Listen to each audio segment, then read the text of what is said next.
right. Good morning, everybody. It's 9 o'clock. So in the interest of time, we'll go ahead and get started. And if some other people join, that's great. Before I make our introductions, I'd like to go over a few housekeeping procedures. We are recording the session today, so if you ever need to refer back to it or would like to share it with some of your colleagues who are not able to join this morning, it will be available on our YouTube channel later this week. If you're not actively asking a question or part of the conversation, please remain on mute, as that will interrupt the presentation. Please do not click the share screen button, as that will also interrupt the presentation. If and when you have questions, feel free to unmute yourself and jump in, put your questions into the chat, or use the raise hand feature, and I will prompt Lauren. If there are any technical issues, please put those into the chat and I will do my best to help you through those. Just be aware that most of the time those technical issues stem from your own Wi-Fi connection. With that, I'd like to introduce our speaker this morning. Since 2007, Lauren Anderson has focused on helping talented golf instructors grow their businesses and teaching skills as the founder of the Proponent Group. Before that, Anderson has spent 17 years in golf media. His expertise in golf instruction as a craft and business was developed over a decade as managing editor for instruction for a golf magazine. He joined golf in 1994 after 6 years of covering the golf equipment beat for Golf Digest, Golf World, and Golf Shop Operations magazines. As managing editor, he was best known as the creator of the Golf Magazine Top 100 Teachers List. It was the first ranking of teachers anywhere and has now been copied by golf publications around the world.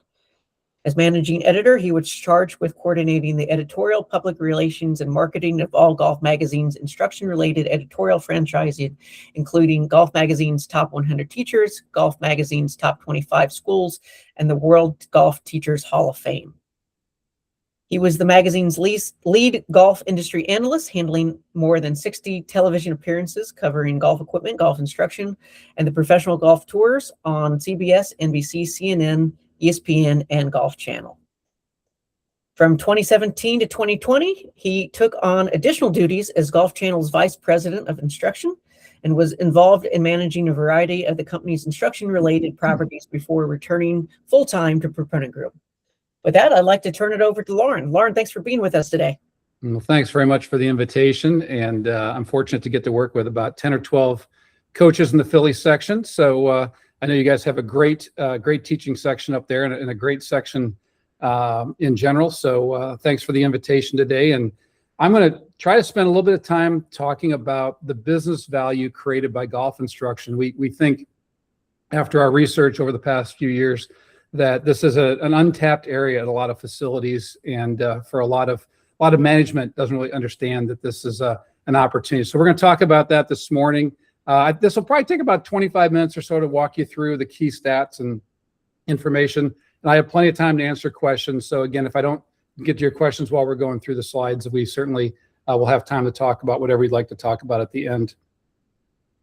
Again, thank you for the very nice introduction. I've spent almost 40 years in the golf business now, and almost all of that has been involving instruction. I started writing a few instruction stories at Golf Digest back in my early 20s.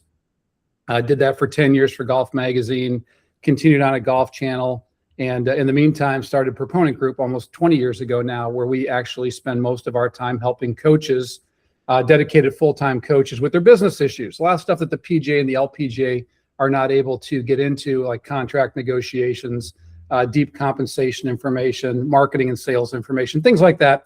That's what we help full-time coaches with. And we work with about 500 coaches pretty much across North America at this point. And some of you may know my wife, Cheryl Anderson. She is a top-level teacher down here in Orlando. And a lot of folks actually know me as her caddy more than anything else. So that's a little, in a nutshell, what I do and why I'm here today. And what I really wanted to sort of level set everything before we jump into the statistics about the business value is to sort of place set where we're at right now. And the fact of the matter is, after 40 years of covering this industry and watching the ups and downs, we are, as an industry, thriving right now. I think you all pretty much know that, but I can absolutely tell you, in my 40 years, we have never seen a wave like the wave of the last few years. And golf instruction is really in a golden age right now. We've got advances in technology, a lot of new business opportunities to access coaching knowledge. And it's just simply unprecedented, the growth we've seen on our side on coaching. And when it comes to the industry as a whole, we really are in a second roaring 20s right now. A lot of our members have seen their incomes increase by 50% or more since the COVID bug hit 6 years ago. And, in the US, the rounds played numbers have just skyrocketed. We're now up 125 million rounds higher than we were just 5 years ago. And that growth is, again, in my 40 years in the industry, is completely unprecedented. Now, how did we get to the current roaring 20s? Well, it wasn't because of a roaring Tiger. Let's flash back to June of 2000 as Tiger strolls to the final green at Pebble Beach, capping off a 15-shot victory margin at the US Open. As you know, he followed that with wins at the Open Championship, the PGA, and the following Masters to complete the Tiger Slam, and we had now hit peak Tiger. Well, he had become the most famous athlete on the planet. Televised golf ratings were up 300% whenever he played, and the golf industry was absolutely giddy. The future could not have looked brighter, and the mantra at courses worldwide was basically let the good times roll. Well, here's what actually happened after peak Tiger. From 2000 to 2000 and basically 11 or 12, we saw a constant decrease in rounds played. What we found had actually happened was Tiger did not drive new golfers the way the industry had hoped and expected. He drove interest in watching the game, following the game as fans. And people who weren't golfers were following him as one of the great athletes in the world, but they weren't taking up the sport. So we got very complacent in the golf industry. And from really 2000 till COVID, 19 or 20 years later, we really did not see the boom or even maintain our levels that we had seen when Tiger hit his peak back in 2000. And who would have believed that, this horrible event of a pandemic would allow us in 20 months to recapture 20 years of losses. And we're still growing. The early 2026 rounds played numbers are actually coming in above where they were on last year's record rounds. So 6 years into the COVID era, we are still growing the game of golf, which is pretty amazing. So again, want to just level set things and remind you that we can't assume because things are going well now. We had Tiger there in the late 90s saying, oh, this is going to be amazing. Golf's just going to boom in every direction. That didn't happen. And right now we could be at peak golf. Golf courses are pretty full. Memberships are full. Tee times are full. There's not a lot more slack in the system to take on more golfers. And there's not a lot of golf courses being built either. So we need to be aware of where we're heading. And part of today's presentation is to talk about what to plan for as things probably will slow down at some point, because every economic cycle has a peak and a valley, and we're probably peaking right now. So I want to talk about the business value of golf instruction, because we've been doing research now for probably a decade at Proponent Group, trying to understand what are the economics when somebody's taking instruction. And it's pretty fascinating and something most people have never really taken a look at. I'm going to talk about three different areas. We're going to talk about the mechanics. We're going to talk about the macro side of the economics of golf instruction, and the micro, which is more at the actual facility level. So first of all, a couple things about the mechanics of a golfer's journey when it comes to instruction, that this is really interesting and critical to understand as a coach or as management at a golf facility. And the most interesting number you really have to understand is breaking 100. This is the inflection point when most golfers are now fully committed to the game. And what I mean by that is the National Golf Foundation basically surveyed 1,500 golfers of all levels. And they asked them, what is your level of interest in the game? What do you feel is your commitment to the game? And they asked them on a scale of 1 to 10. And until a golfer starts breaking 100, their level of commitment to the game is about a 2 or so out of 10. As soon as they start breaking 100 regularly, that average went to 7 to 8. That was the hockey stick inflection point where somebody basically now felt they were committed to the game. They were going to be a golfer for life. They were good enough to feel comfortable playing golf anywhere. All those things that you want to see happen to keep somebody in the game happened when they start breaking 100 regularly. And we like to call that shot euphoria. They now are having enough shot euphoria during the round to always bring them back for another round. And that's a pretty interesting inflection point. And actually, this is the graphic from the National Golf Foundation that shows what happens once you start breaking 100. It's pretty much straight up as far as your passion index for the game at that point. Now, what's interesting about this is, first of all, from an instructor's point of view and from a golf facility's point of view, you should be working on programming that gets people to stay in the game long enough to break 100 regularly. And if you look back at comments over the 20 years where the game was not growing, we talked about the leaky bucket all the time. And the leaky bucket was, a couple million people tried the game every year and a couple million people left the game every year. That leaky bucket, a lot of that would be because people just didn't get good enough at the game to feel comfortable to stay in it. And they went on and did something else like pickleball, right? So what we're trying to focus on the instruction side is making sure programming exists that keeps people in the game from the beginning until they're breaking 100. And here's some interesting data that was done by the folks over at Operation 36. They track from the first time somebody comes in Operation 36, whether it's an adult or a child, and they track how many visits, how many practice sessions, how many visits to the golf course, how many instruction sessions does it take to get them breaking 100 consistently.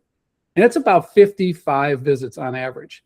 Now, most beginner programs, as you know, have 5 lessons, right? Come for 5 lessons for Get Golf Ready or 5 lessons for LPGA 101. And maybe they do a second level, the places will add on some additional. But those 5 or 10 visits don't really get somebody to breaking 100 consistently. And that, again, creates the leaky bucket because we can't keep people in the game long enough to get to this level. So this is an interesting macro point about where we want to focus instruction to really create the most economic value. Because once somebody's a golfer for life, the golf industry is now going to be generating revenues from that person for decades to come. A couple of interesting thought exercises on the macro side. And again, these 2 examples are not going to ever happen exactly as portrayed, but it's an interesting way to think about what happens generally in spending when somebody is taking instruction. And the first number is 2.2 billion. And the reason this is interesting is the folks at Pellucid, which Pellucid's a think tank in the golf industry. They spend a lot of time thinking about how to fill tee sheets, how to maximize revenues for golf facilities. And every now and then they dabble in the instruction side. And a couple of years ago, they went through and did an exercise where they looked at the bell curve of what happens when somebody is a lower handicapper. And as somebody's handicap gets lower, they generally play more golf. And they basically looked at the idea of shifting the bell curve over, that if every golfer in America got 1 shot better on their GHIN handicap, they would actually play about 50 million more rounds of golf in the US, which is the equivalent of what happened the first couple of years after COVID hit. And that's just by everybody getting a little bit better at the game. And that would equate at 2.2 billion to about $150,000 in new revenue per golf course if everybody at that golf course got just 1 shot better on their handicap during the year. And again, these were the numbers behind that from Pellucid. About 50 million additional rounds. And at the time, it was $43 per round was the average spend when somebody was on property. And again, if you knock that out into an individual golf course, that's $150,000 in new revenue. The second interesting macro number is 1.3 billion. And this is based upon the idea of everybody coaching one Gina. And Gina is actually a real girl from Virginia. And Steve Loescher, who's a PGA member, tracked this family spending with her from age 5 to 18. He taught her all the way through that process as a young competitive golfer. And her family spent about $51,000 on direct spending on golf product during that time. That was for her green fees, her junior membership, the F&B, her instruction, tournament entry fees, everything spent specifically on golf.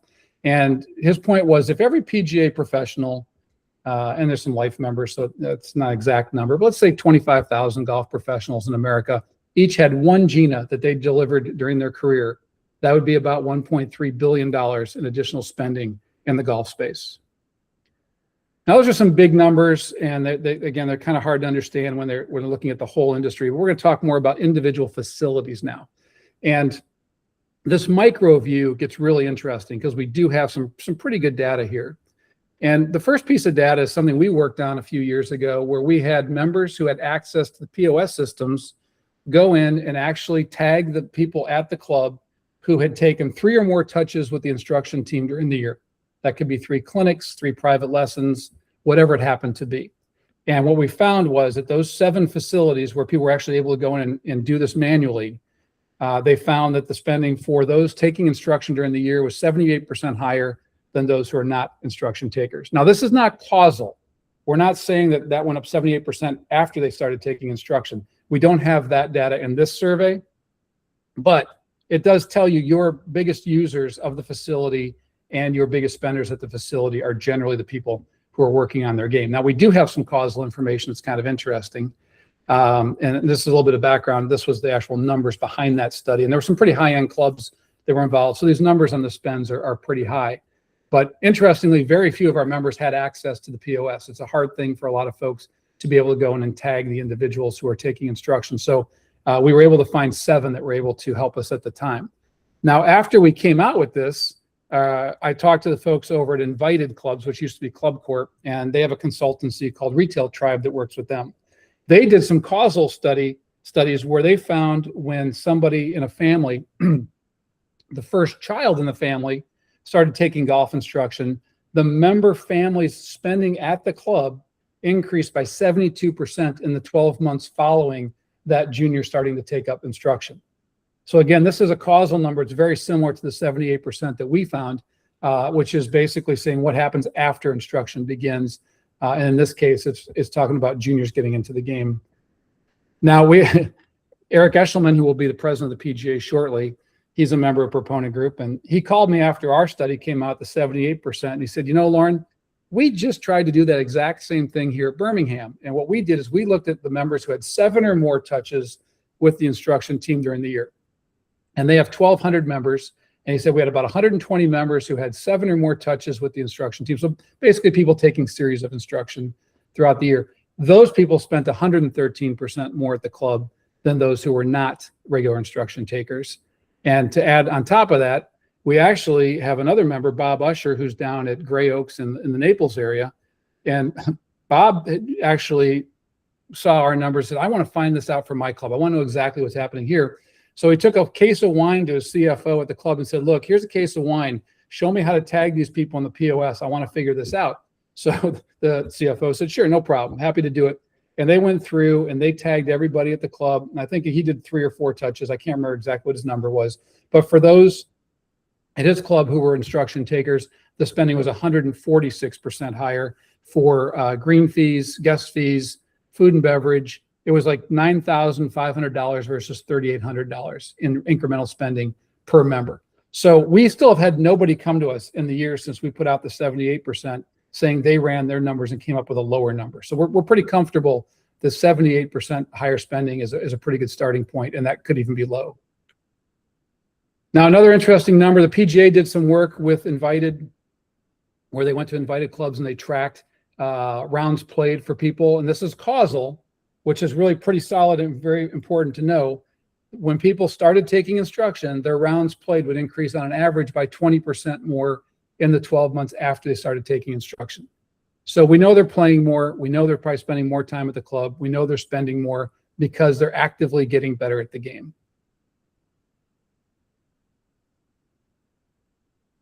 Now, if you really want to become your private club GM's best friend, this is the area where it gets really interesting and the numbers can get really big. Invited, again, has rethought the way they use their instructors at their facilities. And they basically have created a plan where they try to engage every member in some form of instruction, or at least playing 9 holes with one of the coaches during the year. And the coach will actually reach out. They'll have a group of people who haven't been very active at the club and actually reach out to them and invite them to come out for 9 holes of golf or for lunch or for a chance to be in one of the clinics, just to try to create engagement. And what they found is pretty fascinating. In fact, what they found is if somebody comes out and plays 9 holes of golf with the golf pro at some point during the year, the attrition rate for the membership drops from 16%, which is about 16% attrition is a 7-year average run for a member. So the typical member at an Invited club stays at the club for 7 years. That's a 16% attrition rate. As soon as somebody played 9 holes of golf with one of the pros, that attrition rate drops in half to about 8% because they now have a little bit of a relationship with the golf staff. And when people were taking a coaching program or taking clinics or getting involved in instruction, the attrition rate dropped to under 4%. At some of the clubs, under 2% attrition for people who had taken instruction during the year, which again shows the incredible power of people getting better at the game. When you're getting better at the game, you do not leave your club, period. And those numbers are pretty stunning. And in fact, those numbers have gotten a little bit better. They actually reached out to me a couple months ago and said they now think it's under 3% on average for attrition when people are in a coaching program overall. So that's pretty stunning. And that's 7 years of data from Invited, which tracks that at 150 country clubs across the country. Now, Invited, again, has been a leader in collecting this data. Nobody else really collects data like they do on the instruction side of the game. And one of the things that they've been tracking is individual performance of their coaches. And this is where it gets interesting for the PGA member to understand this. So Joey Anders is a great example. He's a Brookhaven down in Dallas.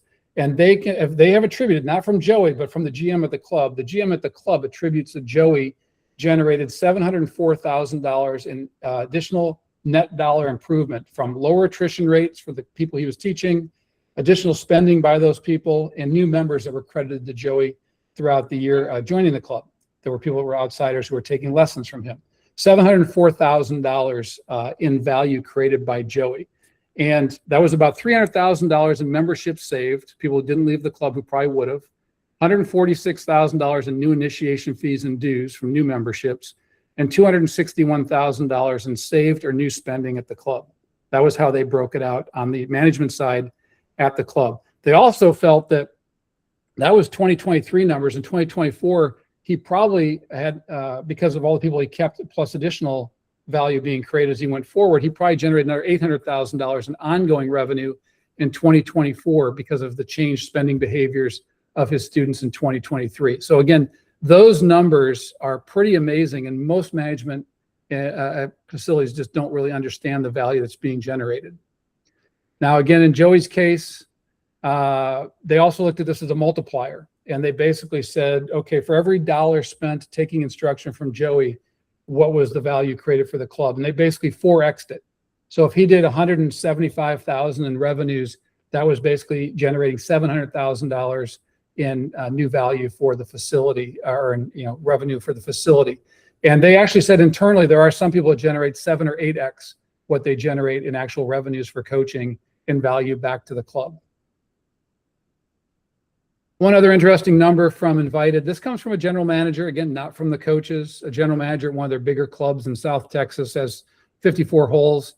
He said that the net dollar improvement from the lower attrition, from the additional spending, and the new members that were credited to instructors generated $2.8 million that year in additional bottom line value for the facility. And that's just one big club in Texas. And the final number to share with you, kind of a kicker to this thing, the folks at Golf Galaxy called me about a year ago, and they were asking about hiring people. They're having trouble hiring coaches, which there's a dearth of good young coaches available, and they're struggling like a lot of people are to hire. And they called me about that, and we got to talking. And at the end of the conversation, I said, by the way, what's the value of having a golf coach at a Golf Galaxy store? And the guy, and they trust me, in the retail world, they track everything much more than the golf industry does at the golf course level. And they said, look, we know that when somebody takes 5 or more lessons in the Golf Galaxy store, they will spend an average of $3,000 more in our store than somebody who doesn't take golf instruction in our store for golfers. And I said, well, what does that translate into at a store? Like how many golfers do they? He says, well, our typical coach will work with 200 to 300 golfers a year who will take a series with them at some point. So we know that when we hire somebody to teach in our stores, they're going to generate $600,000 to $900,000 in additional revenue per store. And again, these are not top teachers. A lot of these are younger coaches, less experienced, and yet in that environment at a Golf Galaxy, they can generate hundreds of thousands of dollars in additional revenue for the store. So finally, why do we believe this is so important now? Again, I kind of hinted this at the beginning when talking about Tiger and talking about the fact that we're at peak golf. I also would say that we have spent the last 15, 20 years adding mobile apps for booking tee times. We've got software improvements in the POS systems. We've got new digital marketing and sales tools. We have improved course maintenance techniques, access to group purchasing discounts for facilities. All these advances and efficiencies have basically left not many more stones unturned that we can find to generate more revenues or lower our expenses. And we really believe that facilities who enhance their instruction and build a culture that celebrates improvement is going to be one of the few remaining options that can really pay significant new dividends if given the opportunity. So this is a win-win for both the coaches and the facility. And, we continue to look forward to gathering more data. And if anybody in the Philly section has some interesting data that plays along these lines, I'd love to see it. We now know that what we're talking about is starting to be spread about the industry. The folks over at Club Director Magazine published this article a few months ago about the return on instruction. The Golf Course Owners Association had me in to speak at their conference last year. People are starting to think about this more and starting to understand that there's probably some hidden value there that they haven't taken advantage of in the past. And we're here to spread that word because, of course, representing golf coaches, the better management understands the value created by coaching, the better off our members are going to be. So that's a look at the world of the business or the business value of golf instruction. And again, I'm more than happy to take any questions you may have. And if you'd like more information about BVGI, on our website, proponentgroup.com, we have, if you do business value of golf instruction public, we have a landing page there that has this presentation along with some additional white papers and other information that can be shared with your management team or reviewed at any time. So that's available to anybody, even if they're not a member of Proponent Group. Thanks, Lauren. If anyone has any questions, feel free to unmute yourself and jump in. And I know I throw a lot at you there quickly. So again, if I need to clarify things, more than happy to do that.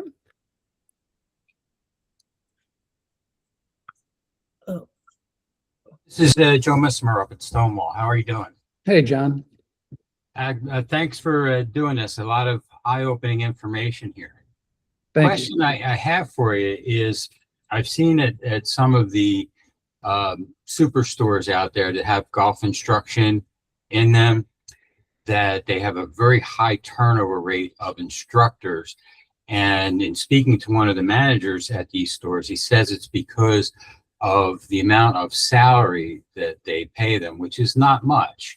So, in seeing the value that you said that the instructor brings to the store, how do we get these companies to compensate the professionals for the value that they bring?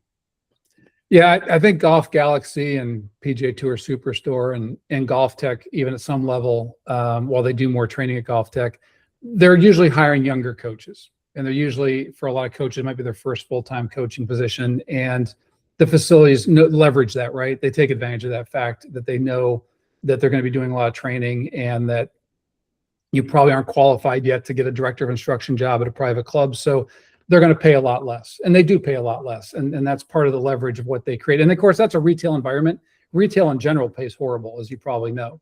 So it's not where you'd want to spend your career, but if you can get a starting job there, spend a couple of years and move on, that's what most people do, which is why Golf Galaxy and these places are always looking for more coaches, because they can't keep them. The model doesn't work for them to pay them what a country club might pay or what a academy might be able to pay. So we're probably not going to fight there and win that battle on the retail side. Those jobs are always going to be a very specific subset. What I find interesting is when country clubs don't understand the value created by their coaches. And the reality is most country clubs get the coach just about for free, because most of the freight, which has to be paid to that coach, is paid on the members buying the lessons or buying the instruction packages. So I've always thought that the most valuable person on the golf staff is, financially, is the golf coach, because it really doesn't cost much. A lot of places might pay a small salary, but the reality is most of the funding of that position is paid for by the users. So it's always surprising to me when facilities, question the value being created. And a lot of places, a lot of our coaches use this information to help get coaching building or teaching buildings built. They try to explain to the club that when you have better facilities and you engage more of your membership and instruction, all these good things happen for the club. So that's where a lot of our coaches use a lot of this data at Proponent Group.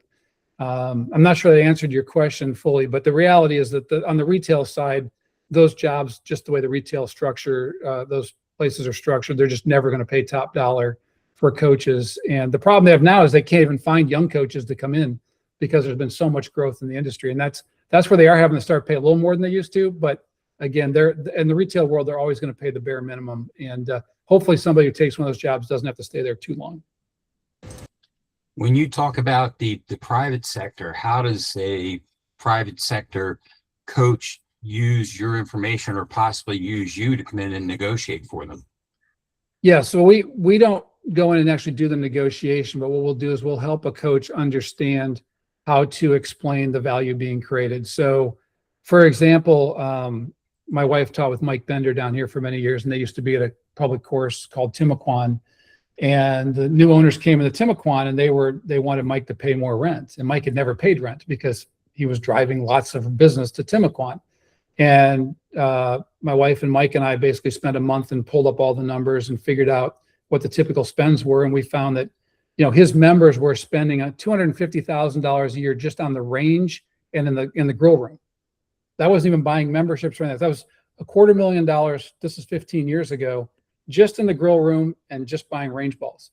And the owners had no idea. And Mike's like, look, why am I paying you rent when I'm generating more than anybody else here will ever generate for you? And they backed off of the rent demands once we had that data. So every situation's a little different. And golf is still really a mom and pop industry in a lot of ways. A lot of different owners, a lot of different facilities don't really talk to each other. They don't really know what each other's thinking. So you have to educate them sort of one at a time. And even private clubs, you change the board of directors or you change the club president, and it's an education process that probably has to happen almost every time. So that's what we use this information for, is to try to educate people to understand before they try to cut back on a coach or try to minimize the instruction programming, that they understand that you want to be expanding it if possible, because it's actually going to pay, maximum dividends for the investment.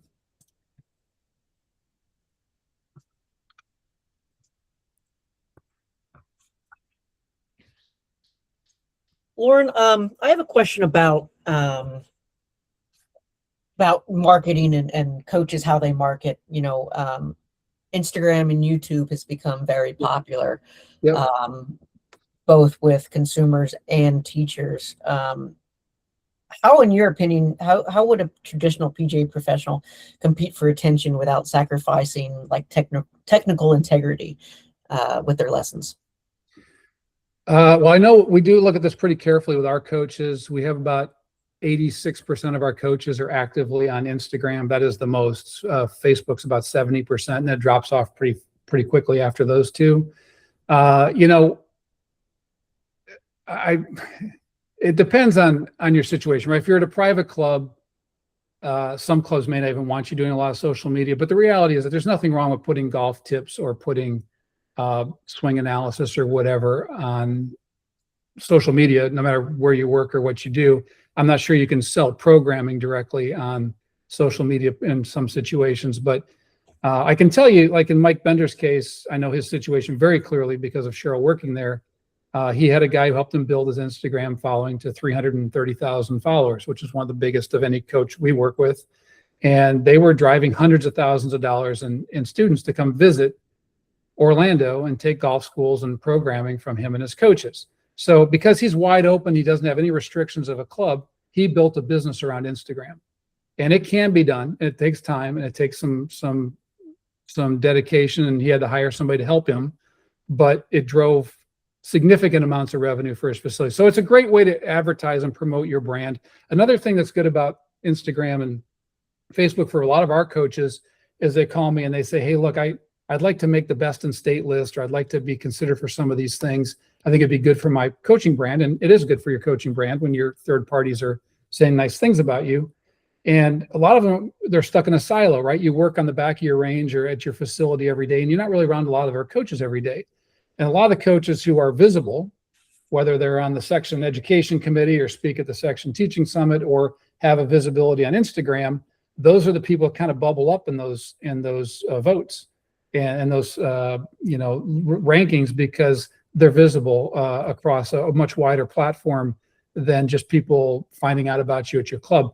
And I think that's where there's a lot of benefit for our coaches. It just keeps them visible among their peers, and a lot of good things can happen when you're visible that way. But there's no real downside to it. I don't think there's anything bad that happens from it. I mean, unless you're putting political views on your thing and people at the club don't want that or whatever, they may shy away from you. But I think if you're just talking about golf swings and golf tips, there's no real downside to being in social. Is that what you're concerned about? Is that there's a downside, or I'm not sure I maybe answered your question. Yeah, I mean, I guess you just hear complaints from some teachers, not all, that, you know, they're not getting the full experience, right? They're getting one tip, and one tip could be helpful, but it could also bring in a lot of other negatives, right? If you don't have somebody there working with them. Okay. I see your point. And so that was directed at me for many years at the magazines. Like, oh, you put out all these tips, you just screw everybody up. And my response to that was two things. One, first of all, if there's 30 pages of tips in Golf Magazine this month, I would like to think most people are smart enough not to try them all. Hopefully they're just looking for something that might affect the part of their game they're not happy with. So hopefully people are smart enough not to go try every tip they read or every YouTube video that they watch. The second thing I tell people besides that is when you would go to the magazine, we started the Top 100 Teacher Program and added a regional list of about 600 coaches in there because we wanted to tell people, if you really want to get better, it's not just reading the tips in the magazine, it's going and finding a coach. And we, at the magazine, told people very clearly, we want to help you identify good coaches in your area, go out and try a coach and work on your game. So I think when people are doing coaching online, again, it reminds people that there's good coaches out there, reminds people where you are. And in general, most people who are serious are going to come find a coach at some point and work with them. And social media can help them identify somebody they might want to work with in ways that they may not know about otherwise. So that's probably the advantage to that. And that's kind of the way we thought about it at Golf Magazine 25, 30 years ago was you can put all those tips out there, but hopefully people still understand they need a coach if they really want to get a lot better. Yeah, that makes sense. Just to kind of piggyback off of Golf Magazine, can you talk a little bit about how the top 100 list came about and what, in your opinion, separates those 100 from the masses? Yeah, you know, it's really interesting. They've changed a lot. So I don't take any responsibility or credit for the current system. But when I started it, there had been an article written a few years earlier at Golf Magazine called The Top 50 Teachers. And it was just kind of a bunch of coaches talking to the other coaches saying, hey, we think this guy's really good. And they put a list together and they put it in the magazine and did nothing with it. It just died away. And 5 years later, I got there. I said, why did you not do something with this? Like, this could have been the people you did articles with if you think they're the best, all that. And they're like, yeah, you're right. We need to do something with this. So we came up with the idea for the top 100. And we hooked up with a guy randomly who found us named Dr. Paul Schempp at the University of Georgia. And he studies how sports are taught. He studies football coaches, diving coaches in the Olympics. He studied tennis coaches. And he always was interested in studying golf coaches. And he really hadn't done much in that. And he said, well, how are you doing this list? And I showed him this questionnaire we came up with because we were going to ask everybody to fill out a questionnaire. And he said, these are really good questions, but I've got some other questions I want to ask too. And I think we can frame this where we can really understand if a coach is on the right track. And a lot of what he was looking for was the amount of continuing education, the way people approached individuals when they taught them. There was 5 or 6 areas where he knew that in other sports, these were what the standout coaches were doing really well. So he helped us write the questions. So we were asking those questions to golf coaches. And then what was nice about it was he had a bunch of teaching assistants, and they would look at the hundreds of responses that came in, the questionnaires, and they would come back to us with 30 or 40 or 50 finalists that we would look at in New York around the conference table to pick the final people to be added to the list each time. But we weren't involved in the process, the editors, and there were no coaches involved, golf coaches involved in the process at all. So it was done through basically coaches explaining their theories of how they got better coaching and how they actually approached students, et cetera, et cetera. And we felt pretty good about that process. It's still subjective, always will be subjective, but we felt like we took the teachers out of it and we focused on actual information about that coach's way of doing things. And now there's some teachers involved in the process. I'm not as happy with sort of what they're doing these days. I'm not going to badmouth them because they have to do it the way they have to do it. But we were very lucky having Paul Schempp involved at the time, and we used him for more than 10 years. And we felt pretty solid or pretty comfortable. We had a solid list of people. We certainly left off some great folks. We're never going to find everybody, but that was the process that we used. Now, Golf Digest, as you know, does it a little differently. It's all pure voting, which is when we talk about Instagram and being visible. It's all write-in ballot now for Golf Digest. So if people don't know who you are or not paying attention to you, you're not going to get the write-in votes to make your best in state list. And then you bubble up from the best in state onto a national ballot over time. So the two magazines do it very differently now. I think they do still send out an application, of course, at Golf Magazine, but I don't know exactly who oversees reviewing those applications. I know Paul's no longer involved. Yeah, that sounds similar to how the two magazines do their the golf course rankings too. Pretty different. Yeah, I agree. Does anyone else have any other questions from the group?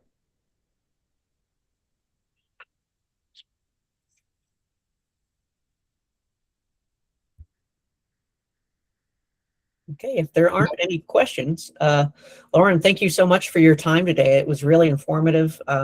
Some really impressive numbers you put up there, and I think got us all thinking. Well, and all of that is available on our site if you want to download any of that. And I'm always happy to answer questions about business value if anybody has it. Any full-time coaches in the Phillies section who are interested in Proponent Group, just reach out to me. Always happy to have a discussion, see how we can help you with your business. But thank you again for the invitation, and I hope you guys get some nice warm weather soon. Thanks, Lauren. Thank you. Thank you, Lauren.